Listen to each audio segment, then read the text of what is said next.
Form 3A file किया हुआ है तो आपको कैसे नज़र आएगा कि वो करेक्शन हो गई है या नहीं हो गई है? क्या आपको किसी तरह का एसएमएस आएगा या कैसे इस चीज़ को देखना है? इस वीडियो में मैं आपको लाइव दिखाऊंगा, प्रैक्टिकल एक अकाउंट के अंदर दिखाऊंगा।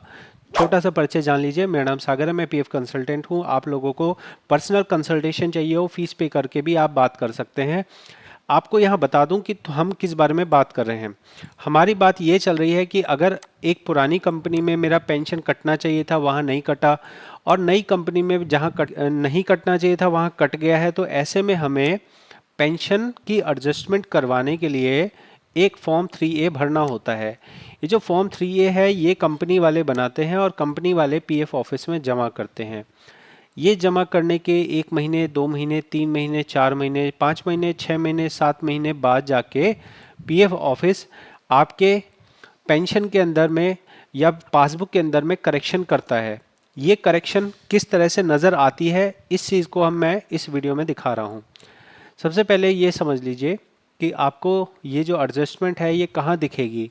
ये आपको जाना है पीएफ पासबुक के अंदर, और पीएफ पासबुक के अंदर देखिए आपको बाहर ऐसा कहीं लिखा नहीं आएगा कि आपकी एडजस्टमेंट हो गई, ना आपको एसएमएस आएगा। कैसे पता लगेगा? पासबुक में जाएंगे, ये हमने पुरानी पासबुक खोल ली।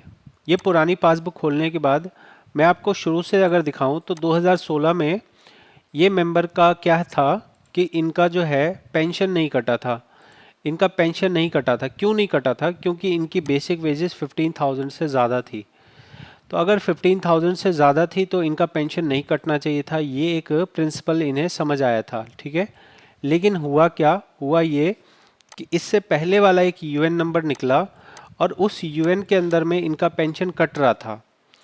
तो प्रिंसिपल ये है कि अगर पहले पेंशन कटा तो आने वाली सभी कंपनियों में पेंशन कटना मैंडेटरी है। अब पेंशन जब मैंडेटरी है तो यहाँ तो पेंशन काटा नहीं गया, तो होगा क्या? होगा ये कि हर साल में जो जो पेंशन कटना चाहिए था उसके हिसाब से वर्किंग बनाई जाएगी, और वो वर्किंग बना के जितना उनका पेंशन काटना बनता था उतना एक अमाउंट, सिंगल अमाउंट एडजस्टमेंट के तौर पे लिख दिया जाएगा। कैसे लिख दिया जाएगा ये चीज़ आप देखिए। ये चीज़ देखेंगे आप तो ये जो एडजस्टमेंट करी गई थी ये 2021 में करी गई थी, और इस एडजस्टमेंट को कैसे परफॉर्म किया गया था? तो इसके अंदर कैलकुलेशन लगाई जाती है। मान लीजिए 1250 रुपये हर महीने के हैं, और मान लिया कि यहाँ पे 1 2 3 4 4 साल मान लेते हैं। 4 साल इंटू में सपोज 12, जितना अमाउंट यहाँ बनता है उतना अमाउंट ट्रांसफ़र कर दिया जाएगा यहाँ पे पेंशन के अंदर। कहाँ से ट्रांसफ़र कर दिया जाएगा? एम्प्लॉयर शेयर से। अब आपको लगेगा सर यहाँ से माइनस हुआ 80,000 और यहाँ आए 66,000, तो ये डिफरेंस क्यों है? जितना 66,000 यहाँ आया तो 66,000 ही कम होना चाहिए था। तो इसका पॉइंट ये है, इसका लॉजिक ये है कि जब आपके पैसे एम्प्लॉयर शेयर में होते हैं तब वहाँ पे आपको ब्याज भी मिलता है। तो ब्याज जो है, ब्याज जुड़ गया इसके अंदर। तो ब्याज 66,000 में 12,000 इंटरेस्ट जुड़ा है, तब जाके यहाँ 80,000 बना है। तो अब ये 80,000 को लेस किया गया और जितना प्रिंसिपल अमाउंट मिलना चाहिए था उतना प्रिंसिपल अमाउंट यहाँ ट्रांसफ़र कर दिया गया। तो ये हो जाने के बाद में अब आपकी एडजस्टमेंट एक तरह से कंप्लीट हो गई है, और इसके बाद में आप इसे आगे ट्रांसफ़र कर सकते हैं। ट्रांसफ़र करने के प्रोसेस अगर आपको ये टोटल एक बार दिखाऊं तो यहाँ पे टोटल भी आपको समझ आ जाना चाहिए कि मेरा अभी टोटल कितना बन रहा है। तो आप देखेंगे तो 2,12,000 यहाँ है, और ये जो दोनों अमाउंट है ये एम्प्लॉयर शेयर है। तो जब हम इन दोनों को ऐड करेंगे तो ये हमारा इक्वल होना चाहिए हमारे एम्प्लॉय शेयर के बराबर। तो यहाँ पे हमारा जो अलग डेविएशन आ रहा है वो यहाँ पे एक तरह से गलत है। यहाँ पे इसलिए गलत है क्योंकि यहाँ इंटरेस्ट ऐड हुआ है, ठीक है ना। इंटरेस्ट ऐड होने की वजह से यहाँ पे ये डेविएशन आया है। लेकिन जनरली जब आप ये करते हैं, एक्चुअली यहाँ पे जो है ना, मान लो कि 100 रुपये यहाँ कटे तो ऐसा होता है कि 30 रुपये यहाँ आते हैं और 70 रुपये यहाँ आते हैं, ठीक है।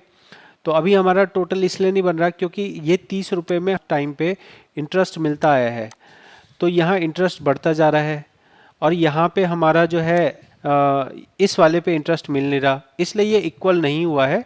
तो ये वाले को आप इग्नोर कीजिए अभी के लिए।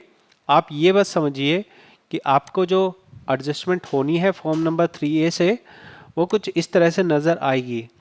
अगर ये वाले केस में पेंशन कटनी चाहिए थी, नहीं कटी, तो क्या हुआ यहाँ पे पेंशन के पैसे ट्रांसफ़र हुए एम्प्लॉयर शेयर में से। आपका केस ऐसा हो सकता है कि आपकी पेंशन काट ली गई और नहीं काटनी चाहिए थी, तो वो क्या होगा, वो आपके पेंशन के पैसे लेस हो जाएंगे और एम्प्लॉयर शेयर में ऐड हो जाएगा।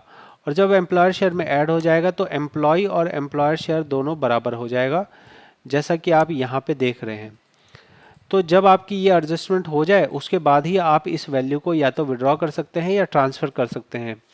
मोस्टली केसेस में इसे ट्रांसफ़र करना होता है। अब अगर आपको इस मैटर में समझ आ गया हो तो आप इस चैनल को सपोर्ट कर सकते हैं सब्सक्राइब करके, क्योंकि जो ये जानकारी मैं आपको दे रहा हूँ ये कॉमन जानकारी नहीं है। आपने खुद से रिसर्च करी होगी, आप कितनी भी रिसर्च कर लीजिए, आपको प्रैक्टिकल चीज़ कोई नहीं बता सकता है।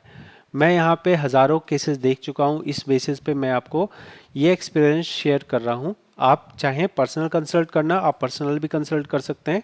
साथ में ही अगर आपको अच्छा लगे वीडियो, सब्सक्राइब करके सपोर्ट कीजिए, ताकि जो लोग पर्सनल फीस ना पे करना चाहें उन तक ये वीडियो पहुंच जाए और वो खुद से ही अपना काम कर सकें। मिलेंगे अगली वीडियो में। बहुत बहुत धन्यवाद।